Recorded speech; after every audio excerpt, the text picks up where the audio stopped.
Hi everyone, welcome back to another What the Tech episode 8 this time.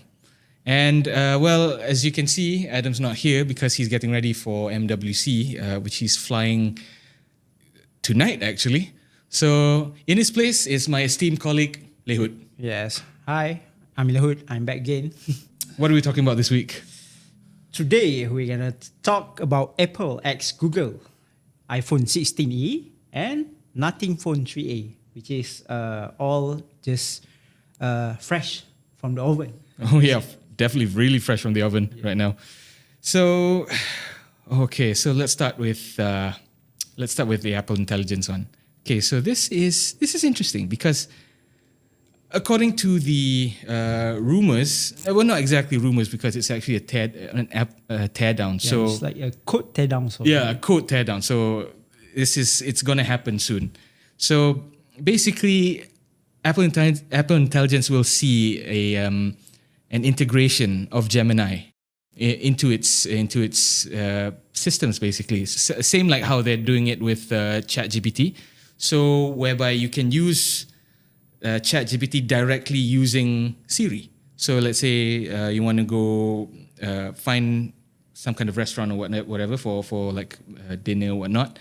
So you just ask Siri, and Siri will then ask you through ChatGPT. Yeah. So yeah, I feel that's quite interesting because a lot of people will see like Apple versus Google. They're like rivals, but not really because they're actually working a lot closer than you think. So what do you think? for me, it's like what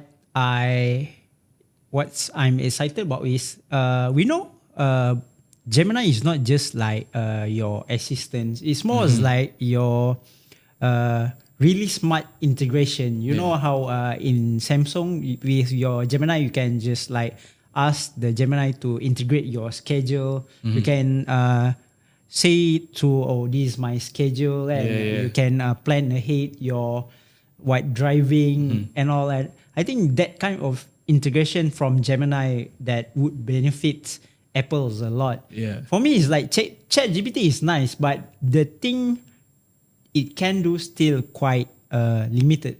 I would say Limited maybe it's, you still can like plan your trip, schedule, maybe find a food place or something simple like that. But in terms of the app integration, I don't think it's available yet with Apple Intelligence, Not right? yet.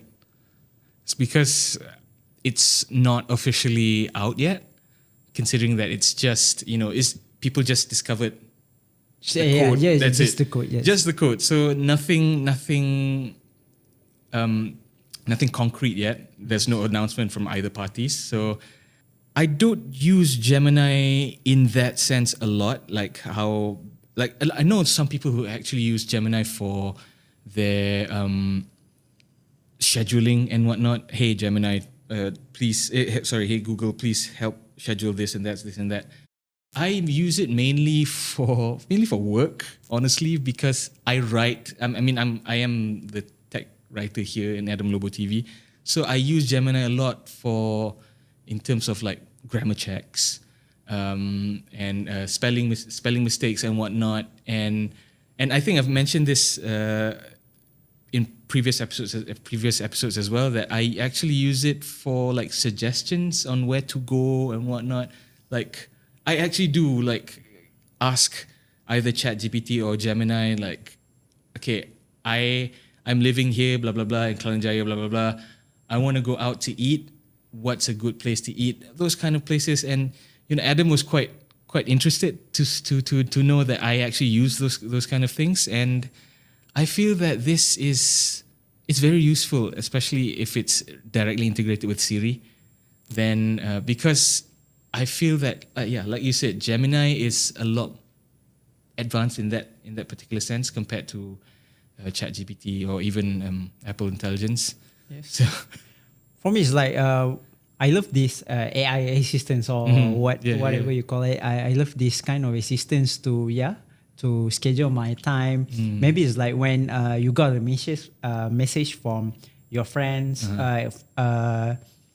invitation or something, you can just like extract the invitation and put into your calendar. Oh, That kind of thing is, I used to find it's like overkill. You don't need to do that. But as soon as you reach the level of you have a super busy day, I think you'll need that. It's really helpful. And one more thing, I hope with the integration of the Gemini, I hope Apple Siri dictation will improve, because compared to I've heard complaints of that. if we compare Siri to Gemini, I think Gemini can for us South Asian with not perfect English, right? Malaysian accent, right? Yeah, Malaysian accents. Gemini would do much better. They can still understand my broken English sometimes. Yeah. But Siri, if I won't like ask Siri in that accent, it won't understand me at all. So I'm quite happy if they really integrate it. I'm sure they will improve the dictation issue, I think. Yeah, definitely. I think the collaboration between the two, I think, would definitely benefit each other so much. And some people actually they're quite worried about in terms of security and whatnot. Because when you see Apple's mainly like internal, so everything is controlled by them. The security is done by them and whatnot. So a lot of people they raise that kind of security concerns. Like, okay, if I were to use Gemini or ChatGPT, whatever, what's going to happen to my information data and whatnot? Like some companies, they use your data to train their AI models. Without the user's knowledge. Yes. I don't necessarily have a problem with that, but I know a lot of people are very concerned because it's sensitive data. Like your own that kind of information, especially if you're used by other companies for their own AI models, it kind of raises security questions. But I do think that Apple has this control, because like their ChatGPT integration, OpenAI doesn't actually get the data that's used. Yeah.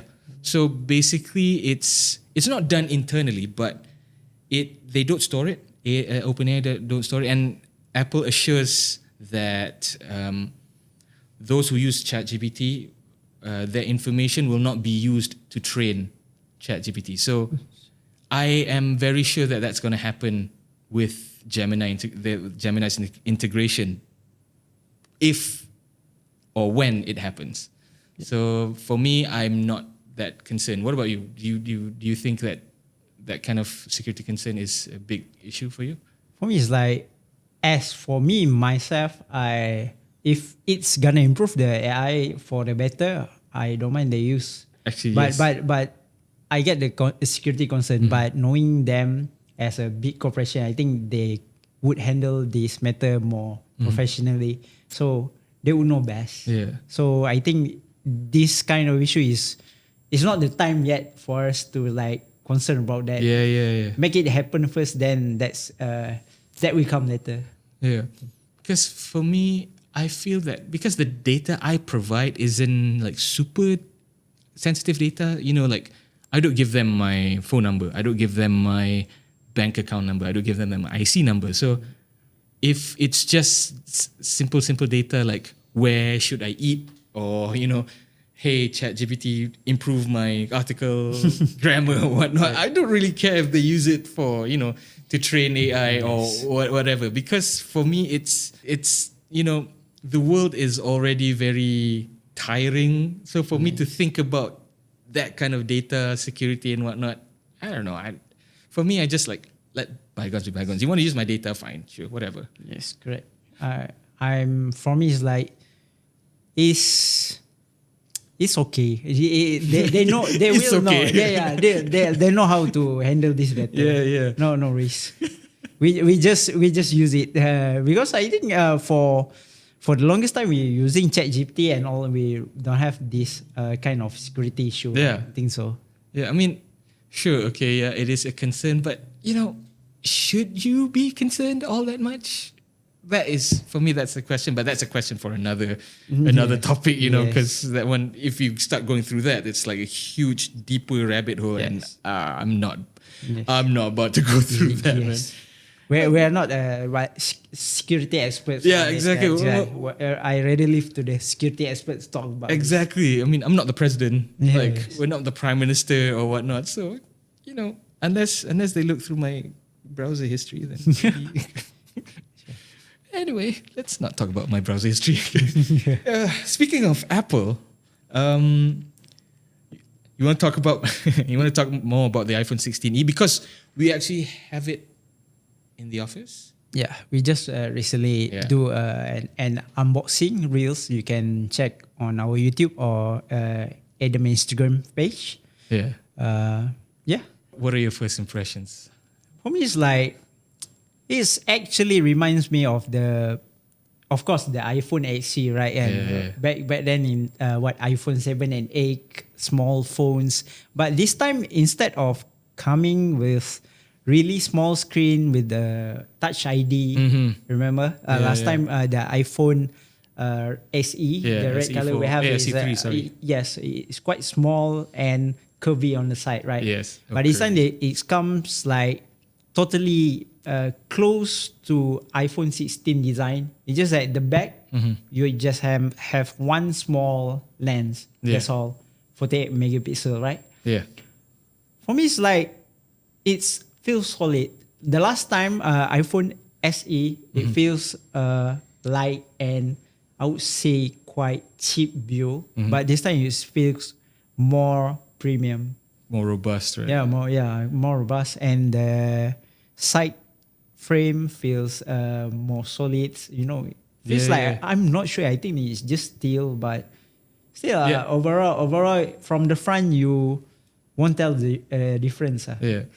Apple didn't specifically mention what kind of material they used, but I do think that it is maybe the same material as the 16 and 16 Plus. I think. I feel like so. Yeah, actually. I do think it is, but I'm not going to confirm it because Apple didn't confirm it themselves. So, but yeah, I just only mentioned, held it today because you guys were busy with the unboxing and whatnot, so I didn't want to kacau or whatever. So yeah, I felt that it felt good. I really like the matte back, honestly. Matte glass back. I think is that kind of finish is the best to use this naked. Like right now, I'm using my iPhone 15 still naked because I left the matte back. Yeah. Hence why I think the iPhone 16e feels like premium enough for me. Yeah.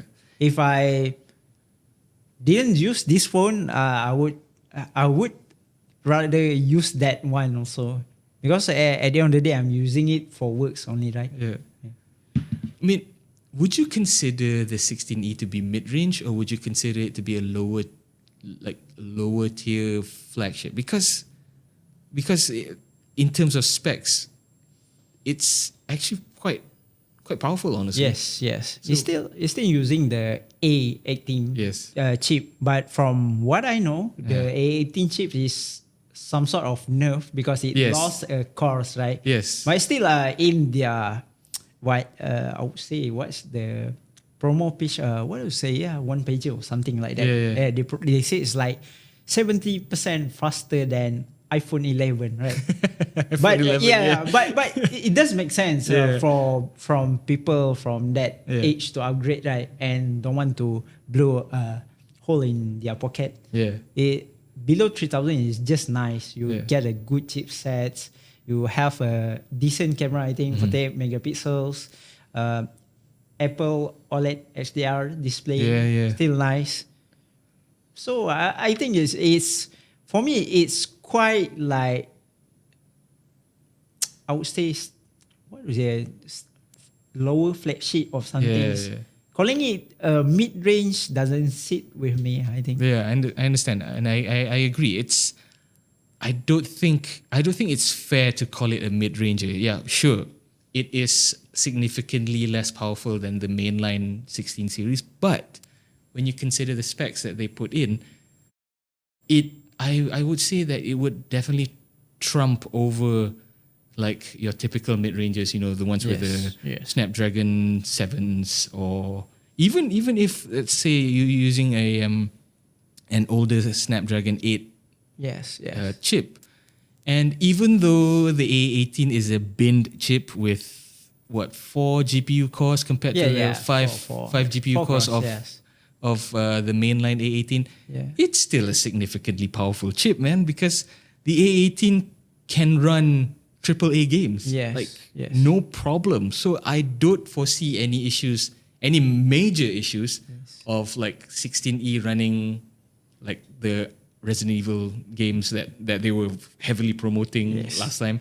So yeah, sure, okay, it has one single camera, but the camera is made specifically to be good. I mean, I think people shouldn't make like fuss about like lesser cost, because latest gen chipsets is powerful enough for me. Just like the Oppo Find N5, it has lesser cores, although it uses the new Snapdragon 8 Elite, but it has lesser cores. Oh, really? I didn't. Yes, that one I didn't. You don't know, right? Yeah, I didn't. But it has lesser score, still performing the same. I think on Gemini we try it right in our video, right? So I think the only like I would say caveat in this iPhone 16e is the lack of MagSafe. Oh yeah, that is a, I wouldn't say huge, but it is noticeably. Yeah, for me it's like I always use the MagSafe charger in the car. I'm quite dependent on that. And if you love to use the accessories, it's a huge blowout to you.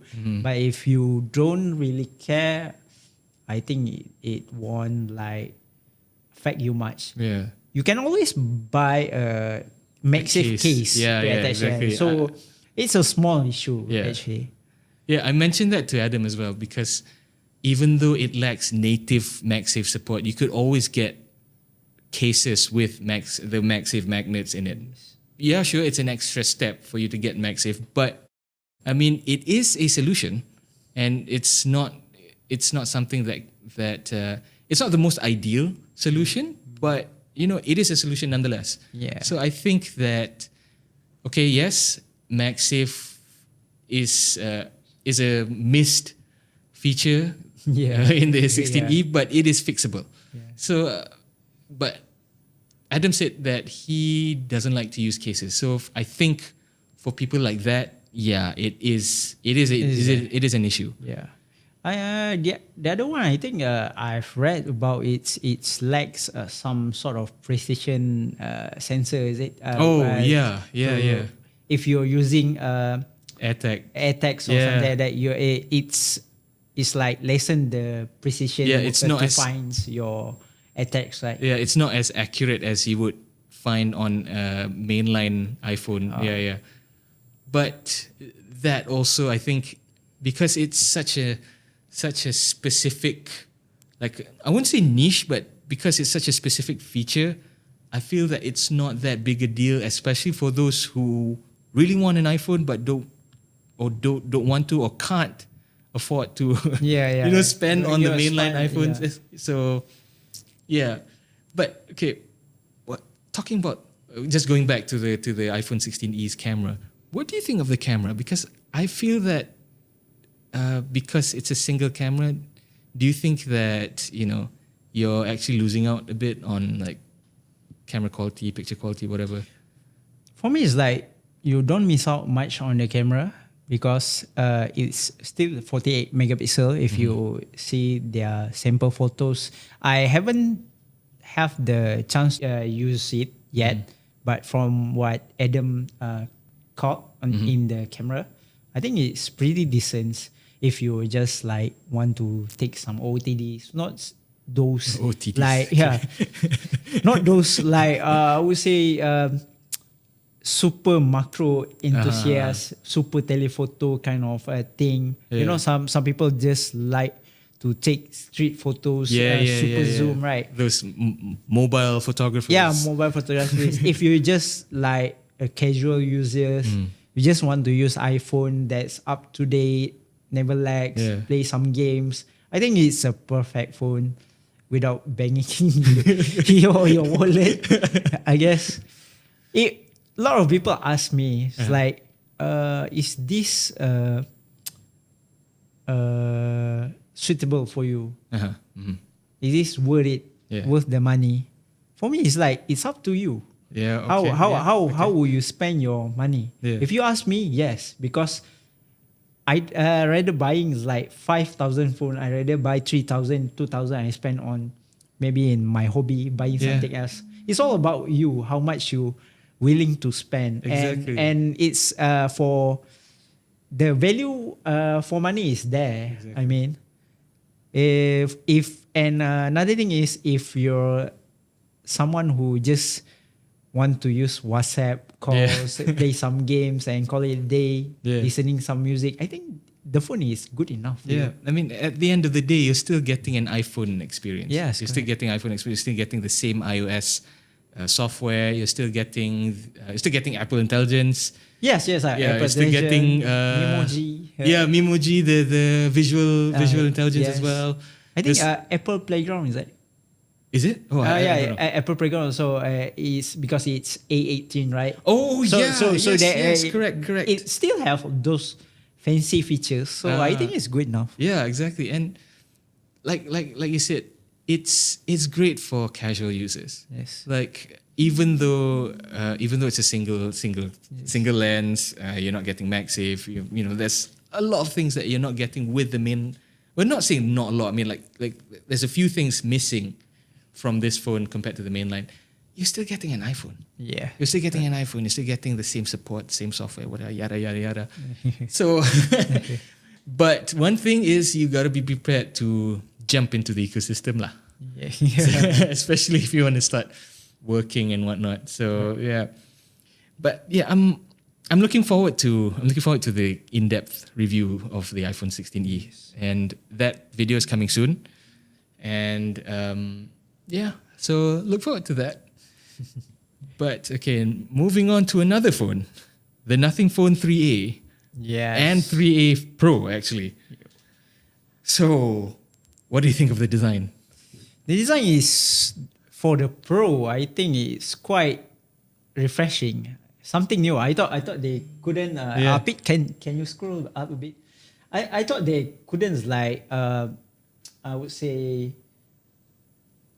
Make it work? Make it a little bit more different, Yeah, right? yeah. I thought they would finish at the last design, but they proved me wrong. They came out with something more interesting. I've been fans of the Nothing 2A because over the flagship, because the designs and the plastic finish is, I see, quite good. Yeah, It's actually, yes. interesting. Yes. It makes cheap phones looks good. Yeah, exactly. The design itself is so unique. Yeah. There's literally nothing else like this. Literally nothing else. I mean, if you look at phones, especially this kind of price range, it's pretty much interchangeable with one another. A lot of phones, like, I'm not going to name drop brands, but you know those mid-range Just phones. mid-range, yeah. Yeah. So, I mean, yeah. Okay, I'm not a huge fan of the software. I know you and Adam are like really big fans of the software. I'm not a huge fan of the software. I feel that it's too monochrome, too monotonous. But I do like the features, and I'm really looking forward to trying this phone out, honestly. And apparently they've improved a lot on the camera. Yes. They've improved a lot on the camera and pretty much the whole experience of the phone.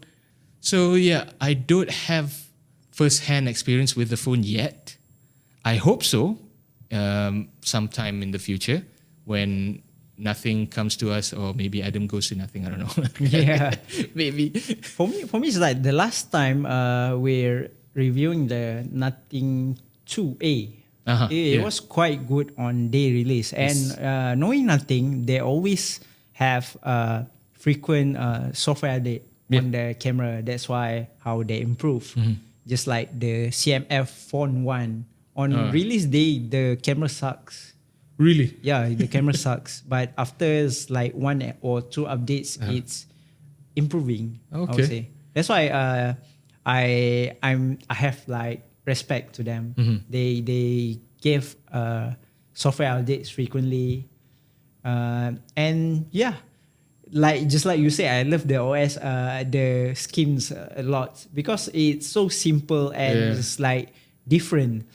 It reminds me back in the day we used to install Nova launcher. Oh yeah. The Those day old, those the first thing launchers. you got your phone, you install Nova launcher to be Nexus or something. Oh yeah. For me, I always use the Windows launcher, Windows Phone launcher. Oh no! No, I really like Windows Phone. Honestly, I love the design. I love. Bro. Okay. What is it? Lumia. Yeah, Lumia. Okay, I know my age is showing, but It sting. but no, okay, the support stinks. Yeah. But the software itself is nice. I mean, the tiles, all Yeah. there's like live updates before Yeah. Samsung's live updates. Yes, those kind of yes. things, and Correct. it works. And yeah, I'm really sad that it didn't ultimately work. So. Yeah. But yeah, I mean, coming back to the Nothing Phone 3, I am really okay. The one thing that I really liked from the 2A is the fact that it was loud. Yeah. That phone was really the speaker. the speaker was really loud, and it's loud to the point where even when you play it on Max, it's not really crazily distorted. You know, some phones where you like put it on Max and it'll be like talking to Stephen Hawking, you know? Yeah. like Bro. that kind of thing. So the Phone 2A, it does well. Yeah. And I specifically, because I was the one who helped Adam, I was the one who helped Adam write the script for the Nothing 2A review. Yeah. And I did mention, I actually put a separate section just for the sound. Even Adam asked me, he was like, did you really want to put a sound section in the script? I said, yeah, because I think it's worth mentioning. So I hope that the Nothing 3A has that speaker performance as well, because I don't usually use it to listen to music. It's more like, podcasts and whatnot. So sometimes you just want to open loud. Yeah, exactly. Sometimes just when I'm working, I just want like white noise or something. Yeah. But yeah, like podcasts, I do use that phone for podcasts, especially because when I'm like cooking at home or whatnot. Yes. Sometimes my normal phone, the sound kind of drowns out, especially when I'm like gong, the walk and whatnot. So with the Nothing Phone 2A, I actually heard podcasts clearly, which I'm really impressed. Yes. Yeah, I hope that the 3A and 3A Pro continues that. For me, it's like, I think it will be better. I also saw in their YouTube channel, I think they share the whole progress of journey they make to make Nothing. Oh, 3A, right? yeah. And I think that one is 3A Pro, if not mistaken, right? If this leak is correct, Yes. it's a 3A Pro. The detail is nice. Yeah. I would say I'm just of course they're talking about camera all with the lens, but till it came here, we wouldn't know the truly performance, right? Speaking of cameras, they actually there are leaked information regarding the cameras, and they look pretty impressive, honestly. Like, okay, the rumor is that the baseline 3A will have a 50 megapixel main sensor with a 50 megapixel telephoto lens with 2 times optical and 30 times digital zoom, and also an 8 megapixel ultra wide lens. Yeah. The Pro model comes with a 50 megapixel main sensor, a 50 megapixel periscope telephoto lens with 3 times optical and 60 times digital zoom, That's why. and an 8 megapixel ultra wide lens. So, holy cow! No, not to mention just even the selfie phones for both phones is going to be a 32 megapixel camera. Again, these are all just leaks and rumors. Nothing hasn't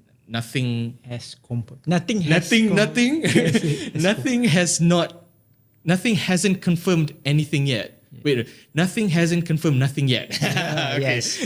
So basically, yeah. But going off the leaks, hardware is impressive.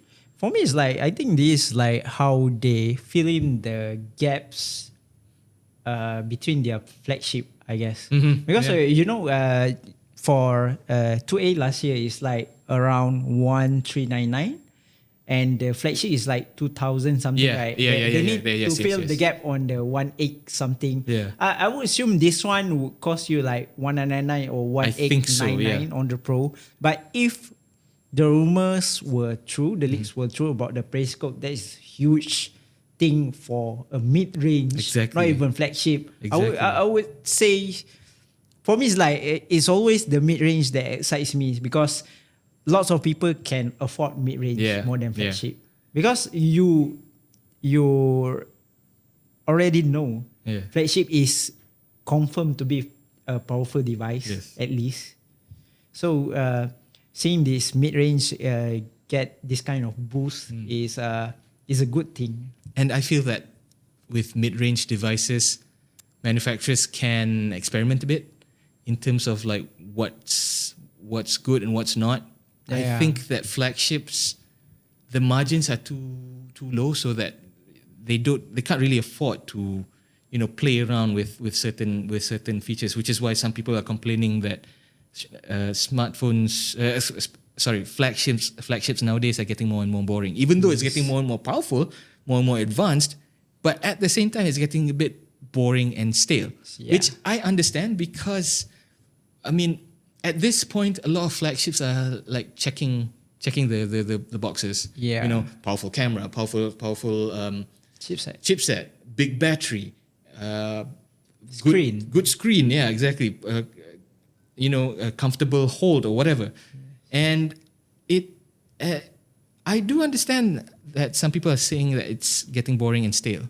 So, but at the same time, I don't know. What do you think? I think they just have to innovate something new for, let's say, now Huawei is like going to the foldable, go to the trifold. I think they have to make something like that.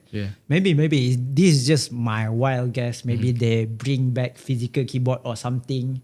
It's it's like when something is trending, it's just bringing the thing of the past back. A lot of retro tech is actually coming back. Like the Clicks keyboard. Clicks keyboard. People are going crazy for the Clicks keyboard, and I was like, dude, what? This kind of thing is something I grew up with.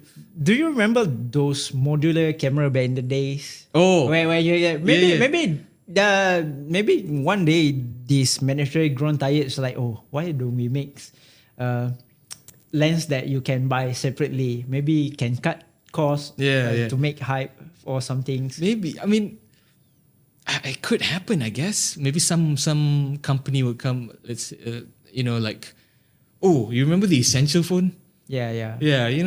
They it's a great concept. The execution wasn't so good, but I don't know.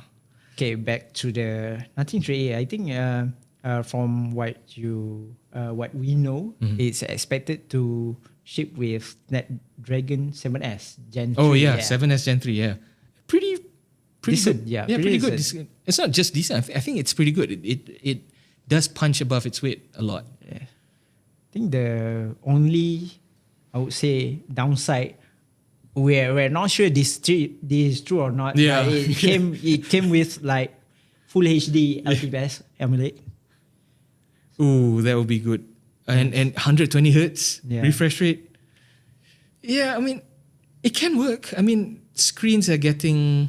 It's not as expensive as it was before, and it's not as these kind of features like fast refresh rates and the types of screens are not exclusive to flagships anymore. You can find a lot of mid ranges or high tier mid ranges having these kinds of specs. So I won't be surprised if it's there, but I also won't be surprised if it's not true. I mean, maybe the Pro will have 120 hertz, but maybe the baseline 3A will have 90 hertz. Yeah. Still, I mean, it's good enough. 90 hertz is good enough. Yeah, it's good enough. So it's usable. So I guess we'll have to wait for it, in March 4th, I think. Yeah. we'll have to wait for the official launch then. Yeah. I mean, speaking of Huawei Mate XT, so have you heard about the Samsung one? Which one? So, well, apparently Samsung is working on a multi-folding device themselves. Okay. Dubbed the Samsung Galaxy G Fold.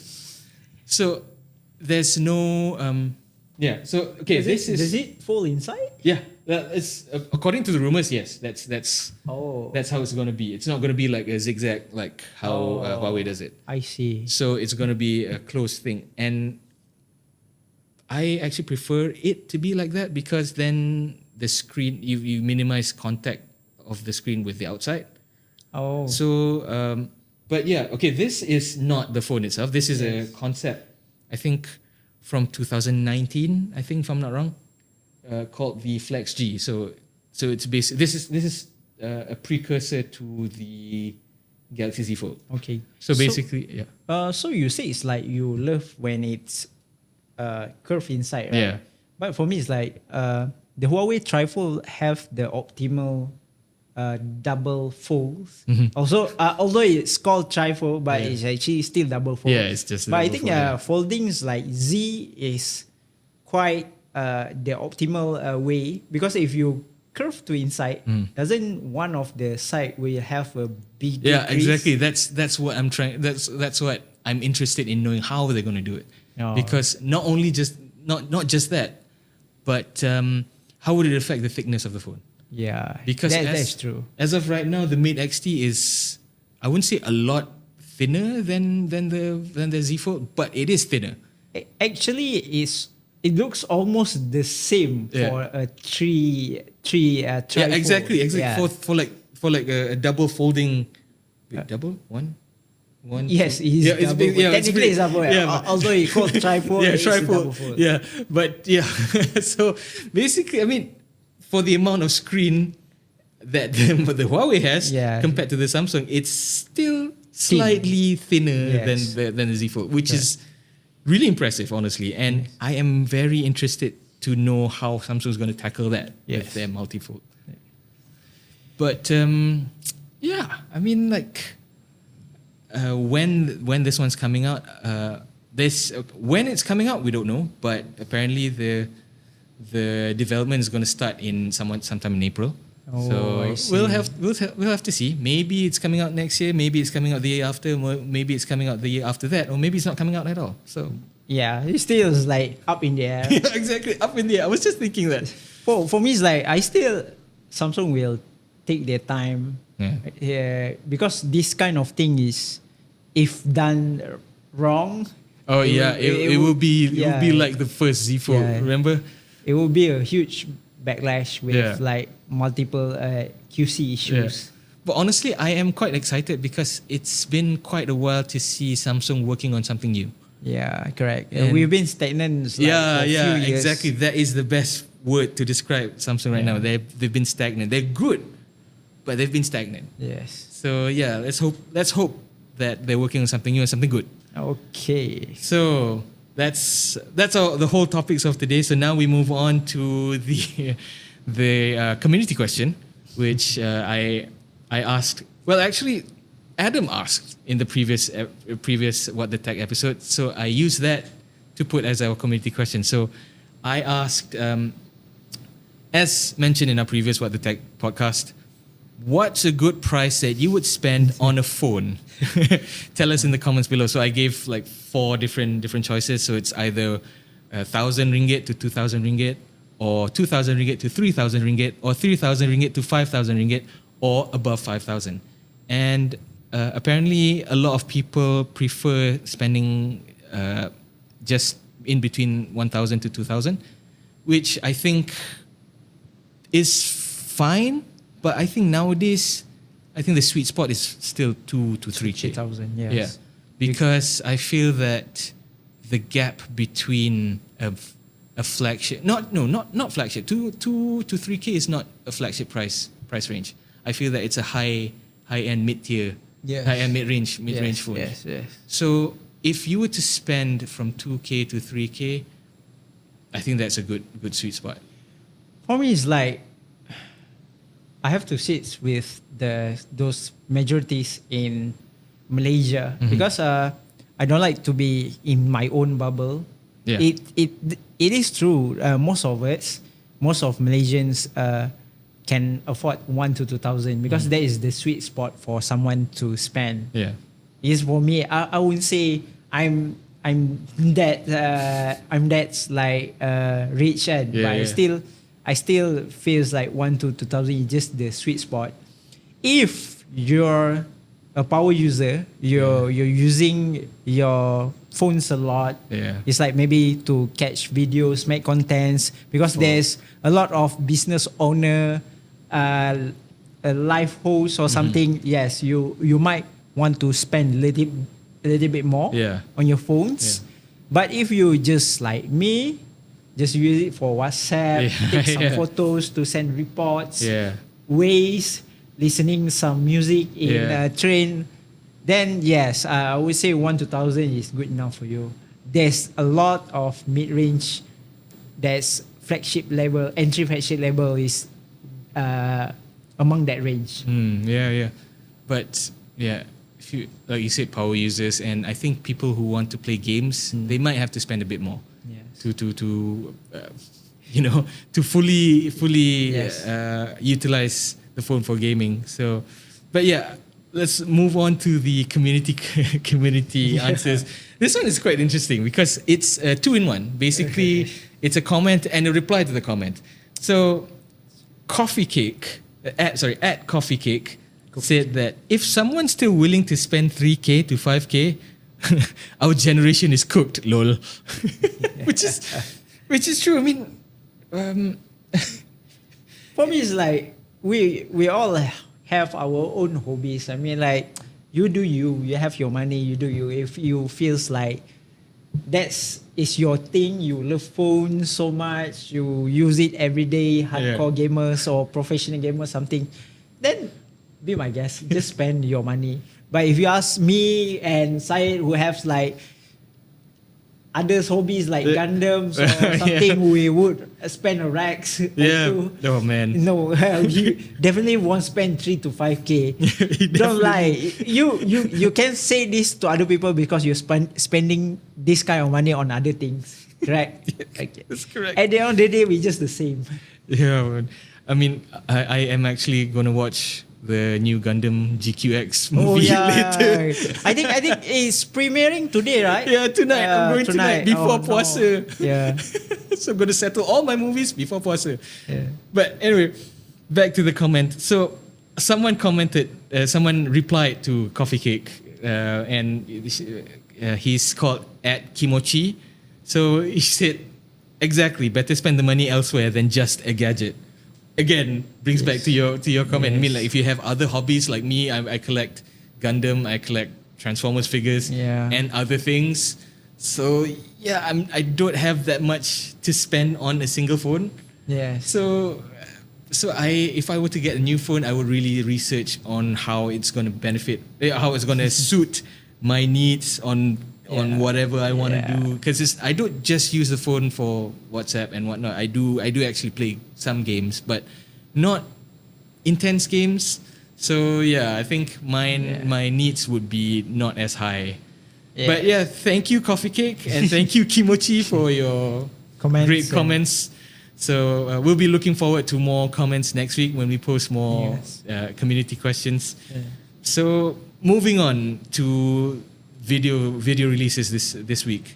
Again, our video releases I think is a bit slow this time because we're quite busy. There's a lot of things happening behind the scenes. There's a lot of video in production and finished, but we couldn't let it out yet. Yes, so it's probably just wait for it. Yeah, just wait for it. Just wait for it. Keep your butts on your seats. Yes, and watch our videos. Press the bell icon. Yeah, press the bell icon. Subscribe and press the bell icon. Yes. But yeah, so we have the iPhone 16e unboxing.